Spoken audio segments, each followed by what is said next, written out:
নমস্কার। সোমার সোমরসে আপনাকে স্বাগত। আমরা শুরু করেছিলাম শরৎচন্দ্র চট্টোপাধ্যায়ের অনুরাধা। আমরা দেখেছি যে বিজয়ের অনুরাধার প্রতি একটা দুর্বলতা তৈরি হয়েছে। এমন সময় সে জানতে পারে যে অনুরাধা বৃদ্ধ ত্রিলোচন গাঙ্গুলিকে বিবাহের সিদ্ধান্ত নিয়েছে। সেটা জানার পর বিজয় অত্যন্ত বিচলিত হয়ে পড়ে এবং নিজেকে অপরাধীও ভাবতে শুরু করে। তখন সে এটা সত্যতা যাচাই করার জন্য অনুরাধার কাছে যায়। আসুন আমরা বাকিটা পড়ে দেখি তারপরে কি ঘটে। চলুন তাহলে শুরু করি। লোকটি চলিয়া গেলে বিজয় চুপ করিয়া বসিয়া নিজেকে বুঝাইতেছিল যে তাহার মাথা ব্যথা করিবার কি আছে। বস্তুত এছাড়া মেয়েটিরই বা উপায় কি? ব্যাপারটা অভাবিতপূর্বও নয়, সংসারে ঘটে না তাও নয়, তবে তাহার দুশ্চিন্তা কিসের? হঠাৎ বিনোদ ঘোষের কথা মনে পড়িল। সেদিন সে বলিতেছিল অনুরাধা দাদার সঙ্গে এই বলিয়া ঝগড়া করিয়াছে যে কুলের গৌরব লইয়া সে কি করিবে, সহজে দুটা খাইতে পড়িতে যদি পায় সেই যথেষ্ট। প্রতিবাদে গগন রাগ করিয়া বলিয়াছিল, তুই কি বাপ পিতামোর নাম ডোবাতে চাস? অনুরাধা জবাব দিয়াছিল, তুমি তাদের বংশধর, নাম বজায় রাখতে পারো রেখো, আমি পারবো না। এই কথার বেদনা বিজয় বুঝিল না। নিজেও সে যে কলিন্য সম্মান এতটুকু বিশ্বাস করে তাও না, কিন্তু তবুও তাহার সহানুভূতি গিয়া পড়িল গগনের পরে, এবং অনুরাধার তীক্ষ্ণ প্রত্যুত্তর যতই সে মনে মনে তোলাপাড়া করিতে লাগিল ততই তাহাকে লজ্জাহীন, লোভী ও হীন বলিয়া মনে হইতে লাগিল। এদিকে উঠানে ক্রমশ লোক জমিতেছে। এইবার তাহাদিগকে লইয়া কাজ শুরু করিতে হইবে, কিন্তু আজ তাহার কিছুই ভালো লাগিল না। দারোয়ানকে দিয়া তাহাদের বিদায় করিয়া দিল, এবং একাকী বসিয়া থাকিতে না পারিয়া কি ভাবিয়া সে একেবারে বাটির মধ্যে আসিয়া উপস্থিত হইল। রান্নাঘরের সম্মুখের খোলা বারান্দায় মাদুর পাতিয়া অনুরাধা শুইয়া, তাহার দুই পাশে দুই ছেলে কুমার ও সন্তোষ। মহাভারতের গল্প চলিতেছে। রাত্রে রান্নাটা সে বেলাবেলি সারিয়া লইয়া নিত্যই এমনি ছেলেদের লইয়া সন্ধ্যার পরে গল্প করে। তারপর কুমারকে খাওয়াইয়া বাহিরে তাহার পিতার কাছে পাঠাইয়া দেয়। জ্যোৎস্না রাত্রি, ঘন পল্লব আমগাছের পাতার ফাঁক দিয়া আসিয়া টুকরা চাঁদের আলো স্থানে স্থানে তাহাদের গায়ের পরে মুখের পরে পড়িয়াছে। গাছের ছায়ায় একটা লোককে এদিকে আসিতে দেখিয়া অনুরাধা চকিত হইয়া জিজ্ঞাসা করিল, কে? আমি বিজয়। তিনজনেই শশব্যস্তে উঠিয়া বসিল। সন্তোষ ছোটবাবুকে অত্যন্ত ভয় করে। প্রথম দিনের স্মৃতি সে ভুলে নাই। উসকুস করিয়া উঠিয়া গেল। কুমারও বন্ধুর অনুসরণ করিল। বিজয় বলিল, ত্রিলোচন গাঙ্গুলিকে আপনি চেনেন? আজ তিনি আমার কাছে এসেছিলেন। অনুরাধা বিস্মিত হইল। আপনার কাছে? কিন্তু আপনি তো তার খাতক নন। না, কিন্তু হলে হয়তো আপনার সুবিধে হতো। আমার একদিনের অত্যাচার আপনি আর একদিন শোধ দিতে পারতেন। অনুরাধা চুপ করিয়া রহিল। বিজয় বলিল, তিনি জানিয়ে গেলেন আপনার সঙ্গে তার বিবাহ স্থির হয়েছে, এ কি সত্য? হ্যাঁ। আপনি নিজে উপযাচক হয়ে তাকে রাজি করিয়েছেন?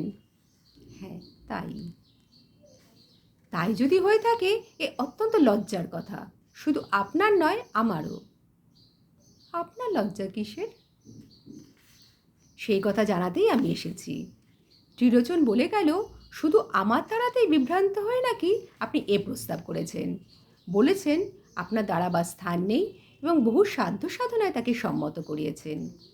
নইলে এই বয়সে বিবাহের ইচ্ছে সে ত্যাগ করিয়াছিল। শুধু আপনার কান্নাকাটিতেই দয়া করে ত্রিলোচন রাজি হয়েছে। হ্যাঁ, এসবই সত্যি। বিজয় কহিল, আমার তাড়াদেও আমি প্রত্যাহার করছি এবং নিজের আচরণের জন্য ক্ষমা প্রার্থনা করছি। অনুরাধা চুপ করিয়া রইল। বিজয় বলিল, এবার নিজের তরফ থেকে আপনি প্রস্তাব প্রত্যাখ্যান করুন। না, সে হয় না। আমি কথা দিয়েছি, সবাই শুনেছে। লোকে তাকে পরিহাস করবে। এতে করবে না? বরঞ্চ ঢের বেশি করবে। তার উপযুক্ত ছেলেমেয়েদের সঙ্গে বিবাদ বাঁধবে। তাদের সংসারে একটা বিশৃঙ্খলা সৃষ্টি হবে। আপনার নিজের অশান্তির সীমা থাকবে না। এসব কথা ভেবে দেখেননি? অনুরাধা মৃদু কণ্ঠে বলিল, দেখেছি। আমার বিশ্বাস এসব কিছুই হবে না। শুনিয়া বিজয় অবাক হইয়া গেল। কহিল, সে বৃদ্ধ কটা দিন বাঁচবে আশা করেন? অনুরাধা বলিল, স্বামীর পরমায়ু সংসারে সকল স্ত্রী বেশি আশা করে। এমনও হতে পারে হাতের নোয়া নিয়ে আমি আগে চলে যাব। বিজয় এ কথার উত্তর খুঁজিয়া পাইল না। স্তব্ধভাবে দাঁড়াইয়া রহিল। কিছুক্ষণ এমনি নীরবে কাটিলে অনুরাধা বিনীত স্বরে কহিল, আপনি আমাকে চলে যেতে হুকুম করেছেন সত্যি, কিন্তু কোনোদিন তার উল্লেখ পর্যন্ত করেননি। দয়ার যোগ্য নই, তবু যথেষ্ট দয়া করেছেন। মনে মনে আমি যে কত কৃতজ্ঞ তা জানাতে পারিনে। বিজয়ের কাছে উত্তর না পাইয়া সে বলিতে লাগিল, ভগবান জানেন আপনার বিরুদ্ধে কারো কাছে আমি একটা কথাও বলিনি। বললে আমার অন্যায় হতো, আমার মিছে কথা হতো। গাঙ্গুলি মশাই যদি কিছু বলে থাকেন সে তার নিজের কথা, আমার নয়। তবু তাঁর হয়ে আমি আমার ক্ষমা প্রার্থনা করি। বিজয় জিজ্ঞাসা করিল, আপনাদের কবে বিয়ে? 13ই জ্যৈষ্ঠ? তাহলে প্রায় মাসখানেক বাকি রইল না? হ্যাঁ, তাই। এর আর পরিবর্তন নেই বোধ করি? বোধ হয় নেই। অন্তত সেই ভরসায় তিনি দিয়ে গেছেন। বিজয় বহুক্ষণ নীরবে থাকিয়া কহিল, তাহলে আর কিছু আমার বলবার নেই। কিন্তু নিজের ভবিষ্যৎ জীবনটা একবার ভেবে দেখলেন না? আমার এই বড় পরিতাপ। অনুরাধা বলিল, একবার নয় 100 বার ভেবে দেখেছি ছোটবাবু। এই আমার রাত্রি দিনের চিন্তা। আপনি আমার শুভাকাঙ্ক্ষী। আপনাকে কৃতজ্ঞতা জানাবার সত্যিই ভাষা খুঁজে পাইনি। কিন্তু আপনি নিজে একবার আমার সব কথা ভেবে দেখুন দেখি। অর্থ নেই, রূপ নেই, গৃহ নেই, অভিভাবকহীন একাকী পল্লীগ্রামের অনাচার অত্যাচার থেকে কোথাও কি দাঁড়াবার স্থান নেই। বয়স হলো 23-24। ইনি ছাড়া আমাকে কে বিয়ে করতে চাইবে বলুন তো? তখন অন্যের জন্যে কার কাছে গিয়ে হাত পেতে দাঁড়াবো? শুনে আপনারই বা কী মনে হবে? এই সবই সত্য, প্রতিবাদে কিছুই বলিবার নাই। মিনিট 2-3 নিরুত্তরে দাঁড়াইয়া বিজয় গভীর অনুতাপের সহিত বলিল, এই সময় আপনার কি আমি কোনো উপকারই করতে পারি নে? পারলে খুশি হব। অনুরাধা কহিল, আপনি আমার অনেক উপকার করেছেন, যা কেউ করতে পারত না। আপনার আশ্রয়ে আমি নির্ভয়ে আছি। ছেলে দুটি আমার চন্দ্রসূর্যি। এই আমার ঢের। আপনার কাছে প্রার্থনা, শুধু মনে মনে আর আমাকে আমার দাদার দোষের ভাগী করে রাখবেন না। আমি জেনে কোনো অপরাধ করিনি। সে আমি জানতে পেরেছি, আপনাকে বলতে হবে না। এই বলিয়া বিজয় ধীরে ধীরে বাহিরে চলিয়া গেল। কলিকাতা হইতে কিছু তরিতরকারি ও ফলমূল মিষ্টান্ন আসিয়াছিল। বিজয় চাকরকে দিয়া ঝুড়িটা আনিয়া রান্নাঘরের সুমুখে নামাইয়া রাখিয়া বলিল, ঘরে আছেন নিশ্চয়ই? ভিতর হইতে মৃদুকণ্ঠে সাড়া আসিল, আছি। বিজয় বলিল, মুশকিল হয়েছে আপনাকে ডাকার। আমাদের সমাজে হলে মিস চ্যাটার্জি কিংবা মিস অনুরাধা বলে অনায়াসে ডাকা চলত, কিন্তু এখানে তা অচল। আপনার ছেলে দুটোকে উপস্থিত থাকলে তোদের মাসিকে ডেকে দে বলে কাজ চালাতুম, কিন্তু তারাও ফেরার। কি বলে ডাকি বলুন তো? অনুরাধা দ্বারের কাছে আসিয়া বলিল, আপনি মনিব, আমাকে রাধা বলে ডাকবেন। বিজয় বলিল, ডাকতে আপত্তি নেই, কিন্তু মণিবানা সত্ত্বের জোরে নয়। দায় ছিল গগন চাটুর্যের, কিন্তু সে দিলে গা ঢাকা। মনিব বলে আপনি কেন মানতে যাবেন? আপনার গরজ কিসের? ভিতর হইতে শুধু শোনা গেল, ও কথা বলবেন না, আপনি মনিব বই কি। বিজয় বলিল, সে দাবি করিনি, কিন্তু বয়সের দাবি করি। আমি অনেক বড়, নাম ধরে ডাকলে যেন রাগ করবেন না। না। বিজয় এটা দেখিয়াছে যে ঘনিষ্ঠতা করার আগ্রহ তাহার দিক দিয়ে যত প্রবলই হোক, ও পক্ষ হইতে লেশমাত্র নাই। সে কিছুতেই সুমুখে আসে না এবং সংক্ষেপে ও সম্ভ্রমের সঙ্গে বরাবরই আড়াল হইতে উত্তর দেয়। বিজয় বলিল, বাড়ি থেকে কিছু তরিতরকারি, কিছু ফলমূল, মিষ্টি এসে পৌঁছেছে। ঝুড়িটা তুলে রাখুন, ছেলেদের দেবেন। থাক, দরকার মতো রেখে আপনার বাইরে পাঠিয়ে দেব। না, সে করবেন না। আমার বামুনটা রাঁধতেও জানে না। দুপুর থেকে দেখছি চাদর মুড়ি দিয়ে পড়ে আছে। কি জানি আপনাদের দেশে ম্যালেরিয়া তাকে ধরলো কি না, তাহলে ভোগাবে। কিন্তু ম্যালেরিয়া তো আমাদের দেশে নেই। বামুন না উঠলে এবেলা আপনার রাঁধবে কে? বিজয় বলিল, এ বেলার কথা ছেড়ে দিন, ভেবে দেখব কাল সকালে। আর কুকারটা তো সঙ্গে আছেই, শেষ পর্যন্ত চাকরকে দিয়েই কাজ চালিয়ে নিতে পারবো। কিন্তু তাতে কষ্ট হবে তো। না, নিজের অভ্যাস আছে। শুধু কষ্ট হতে পারতো ছেলের খাবার কষ্ট চোখে দেখলে, কিন্তু সেই ভার তো আপনি নিয়েছেন। কি রাঁধছেন এবেলা? ঝুড়িটা খুলে দেখুন না, যদি কিছু কাজে লাগে। কাজে লাগবে বই কি, কিন্তু এবেলা আমার রান্না নেই। নেই কেন? কুমারের একটু গা গরম হয়েছে। রাঁধলে সে খাবার উপদ্রব করবে। ও বেলার যা আছে তাতেই সন্তোষে চলে যাবে। গা গরম হয়েছে তার? কোথায় আছে সে? আছে আমার বিছানায় শুয়ে, সন্তোষের সঙ্গে গল্প করছে। আজ বলছিল বাইরে যাবে না, আমার কাছে শোবে। বিজয় বলিল, তার সুখ, কিন্তু বেশি আদর পেলে মাসিকে ছেড়েও বাড়ি যেতে চাইবে না, তখন ওকে নিয়ে বিভ্রাট বাঁধবে। না, বাঁধবে না। কুমার অবাধ্য ছেলে নয়। বিজয় বলিল, কি হলে অবাধ্য হয় সে আপনি জানেন, কিন্তু শুনতে পাই আপনার পরে ও কম উৎপাত করে না। অনুরাধা কিছুক্ষণ চুপ করিয়া থাকিয়া বলিল, ও উপদ্রব যদি করে আমার উপরেই করে, আর কারো উপরে না। বিজয় বলিল, সে আমি জানি, কিন্তু মাসিই না হয় সহ্য করলে, কিন্তু জ্যাঠাইমা সইবে না। আর বিমাতা যদি আসেন, তিনি এতটুকু অত্যাচারও বরদাস্ত করবেন না। অভ্যাস বিগড়ালে ওর বিপদ ঘটবে যে।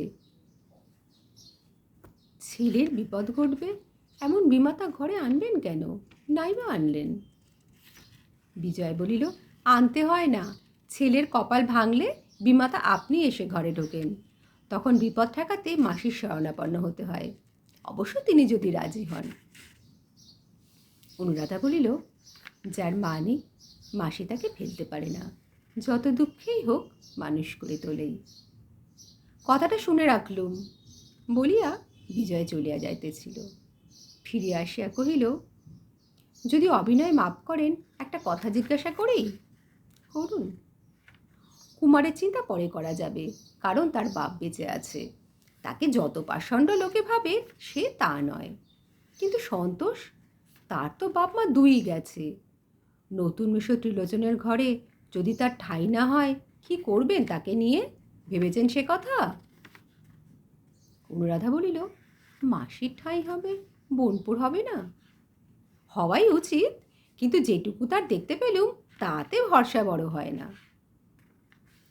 এ কথার জবাব অনুরাধা তৎক্ষণাৎ দিতে পারিল না, ভাবিতে একটু সময় লাগিল।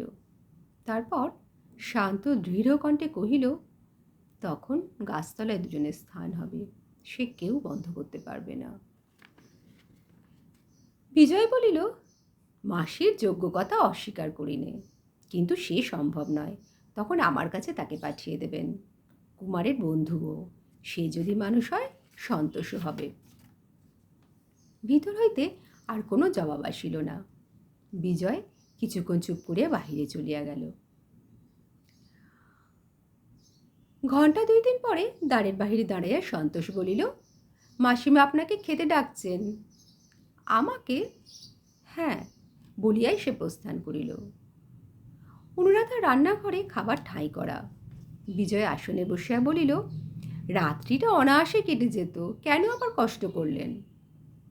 অনুরাধা অনতিদূরে দাঁড়াইয়া ছিল, চুপ করিয়া রহিল। ভোজ্য বস্তুর বাহুল্য নাই, কিন্তু যত্নের পরিচয় প্রত্যেকটি জিনিসে। কি পরিপাটে করিয়াই না খাবারগুলি সাজানো। আহারে বসিয়া বিজয় জিজ্ঞাসা করিল, কুমার কি খেলে? সাগু খেয়ে সে ঘুমিয়েছে। ঝগড়া করেনি আজ? অনুরাধা হাসিয়া ফেলিল, বলিল, আমার কাছে শোবে বলে আজও ভারী শান্ত, মোটে ঝগড়া করেনি। বিজয় বলিল, ওকে নিয়ে আপনার ঝঞ্ঝাট বেড়েছে, কিন্তু আমার দোষে নয়। ও নিজেই কি করে যে আপনার সংসারের মধ্যে নিঃশব্দে ঢুকে পড়ল তাই আমি ভাবি। আমিও ঠিক তাই ভাবি। মনে হয় ও বাড়ি চলে গেলে আপনার কষ্ট হবে। অনুরাধা চুপ করিয়া রহিল। পরে বলিল, নিয়ে যাবার আগে কিন্তু আপনাকে একটা কথা দিয়ে যেতে হবে। আপনাকে চোখ রাখতে হবে ও যেন কষ্ট না পায়। কিন্তু আমি তো থাকি বাইরে নানা কাজে ব্যস্ত, কথা রাখতে পারবো বলে ভরসা হয় না। তাহলে আমার কাছে ওকে দিয়ে যেতে হবে। আপনি ভুলে যাচ্ছেন, সে আরও অসম্ভব। এই বলিয়া বিজয় হাসিয়া খাওয়ায় মন দিল। একসময় বলিল, আমার বৌদিদিদের আসার কথা ছিল, কিন্তু তাঁরা বোধ করি আর এলেন না। কেন? যে খেয়ালে বলেছিলেন সম্ভবত সেটা কেটে গেছে। শহরের লোক পাড়াগাঁয় সহজে পা বাড়াতে চান না। এক প্রকার ভালোই হয়েছে। একা আমি তো আপনাকে যথেষ্ট অসুবিধে ঘটিয়েছি, তাঁরা এলে সেটা বাড়ত। অনুরাধা এ কথার প্রতিবাদ করিয়া বলিল, এ বলা আপনার অন্যায়। বাড়ি আমার নয়, আপনাদের। তবু আমি সমস্ত জায়গা জুড়ে বসে থাকব, তাঁরা এলে রাগ করব, এর চেয়ে অন্যায় হতেই পারে না। আমার সম্বন্ধে এমন কথা ভাবা আমার প্রতি সত্যিই আপনার অবিচার। যত দয়া আমাকে করেছেন, আমার দিক থেকে এই কি তার প্রতিদান? এত কথা এমনি করিয়া সে কখনো বলে নাই। জবাব শুনিয়া বিজয় আশ্চর্য হইয়া গেল। যতটা অশিক্ষিত এই পাড়াগাঁয়ের মেয়েটিকে সে ভাবিয়াছিল তাহা নয়। একটুখানি স্থির থাকিয়া আপন অপরাধ স্বীকার করিয়া কহিল, সত্যই এ কথা বলা আমার উচিত হয়নি। যাদের সম্বন্ধে এ কথা খাটে আপনি তাদের চেয়ে অনেক বড়। কিন্তু 2-3 দিন পরেই আমি বাড়ি চলে যাব। এখানে এসে প্রথমে আপনার প্রতি নানা দুর্ব্যবহার করেছি, কিন্তু সে না জানার জন্যে। অথচ সংসারে এমনই হয়, এমনিই ঘটে। তবু যাবার আগে আমি গভীর লজ্জার সঙ্গে আপনার ক্ষমা ভিক্ষা করি। অনুরাধা মৃদুকণ্ঠে বলিল, ক্ষমা আপনি পাবেন না। পাবো না? কেন? সে পর্যন্ত যে অত্যাচার করেছেন তার ক্ষমা নেই। এই বলিয়া সে হাসিয়া ফেলিল। প্রদীপের স্বল্প আলোকে তার হাসি মুখ বিজয়ের চোখে পড়িল এবং মুহূর্তকালের এক অজানা বিস্ময়ে সমস্ত অন্তরটা দুলিয়া উঠিয়াই আবার স্থির হইল। ক্ষণকাল নির্বাক থাকিয়া বলিল, সেই ভালো, ক্ষমায় কাজ নেই। অপরাধী বলেই যেন চিরকাল মনে পড়ে। উভয়ে নীরব। মিনিট 2-3 ঘরটা সম্পূর্ণ নিস্তব্ধ হইয়া রহিল। নিঃশব্দতা ভঙ্গ করিল অনুরাধা। জিজ্ঞাসা করিল, আপনি আবার কবে আসবেন? মাঝে মাঝে আসতেই হবে জানি, যদিচ দেখা আর হবে না। উপক্ষ হইতে ইহার প্রতিবাদ আসিল না। বুঝা গেল ইহা সত্য। খাওয়া শেষ হইলে বিজয় বাহিরে যাইবার সময় অনুরাধা কহিল, ঝুড়িটায় অনেক রকম তরকারি আছে, কিন্তু বাইরে আর পাঠালুম না। কাল সকালেও আপনি এখানেই খাবেন। তথাস্তু। কিন্তু বুঝেছেন বোধ করি সাধারণের চেয়ে খিদেটা আমার বেশি। নইলে প্রস্তাব করতুম শুধু সকালে নয়, নেমন্তন্নর মেয়াদটা বাড়িয়ে দিন। যে কটা দিন না থাকি আপনার হাতে খেয়েই যেন বাড়ি চলে যেতে পারি। উত্তর আসিল, সে আমার সৌভাগ্য। পরদিন প্রভাতেই বহুবিধ আহার্যদ্রব্য অনুরাধা রান্নাঘরে বারান্দায় আসিয়া পৌঁছিল। সে আপত্তি করিল না, তুলিয়া রাখিল। ইহার পরে 3 দিনের স্থলে 5 দিন কাটিল। কুমার সম্পূর্ণ সুস্থ হইয়া উঠিল। এই কয়দিন বিজয় ক্ষোভের সহিত লক্ষ্য করিল যে আতিথ্যের ত্রুটি কোনো দিকে নাই, কিন্তু পরিচয়ের দূরত্ব তেমনি অবিচলিত রহিল। কোনো ছলেই তিলার্থ সন্নিকটবর্তী হইল না। বারান্দায় খাবার জায়গা করিয়া দিয়া অনুরাধা ঘরের মধ্যে হইতে সাজাইয়া গুছাইয়া দেয়, পরিবেশন করে সন্তোষ। কুমার আসিয়া বলে, বাবা, মাসিমা বললেন মাছের তরকারিটা অতখানি পড়ে থাকলে চলবে না, আর একটু খেতে হবে। বিজয় বলে, তোমার মাসিমাকে বলো গে বাবাকে রাক্ষস ভাবা তার অন্যায়। কুমার ফিরে আসিয়া বলে, মাছের তরকারি থাক, ও বোধহয় ভালো হয়নি, কিন্তু কালকের মতো বাটিতে দুধ পড়ে থাকলে তিনি দুঃখ করবেন। বিজয় শুনাইয়া বলিল, তোমার মাসি যেন কাল থেকে গামলার বদলে বাটিতে করেই দুধ দেন, তাহলে পড়ে থাকবে না। আজ তবে এই পর্যন্তই থাক। শেষ অংশটুকু আমরা আরেকদিন পড়ব, জানবো শেষ পর্যন্ত কি ঘটল। অনুরাধা কি ত্রিলোচন গাঙ্গুলি বিবাহ করিল, নাকি বিজয়ের সাথে তার কোনো সম্পর্ক তৈরি হলো, সেটা আমরা পরের দিন পড়ে জানব। একটা অনুরোধ যাওয়ার আগে, যদি আমার চ্যানেলটা সাবস্ক্রাইব না করে থাকেন প্লিজ সাবস্ক্রাইব করুন, আর আমার গল্প পাঠ ভালো লাগলে একটা লাইক করুন, আর আপনার কি মতামত একটু কমেন্ট করে জানান। তাহলে আজ আসি, আবার দেখা হবে পরের দিন। নমস্কার।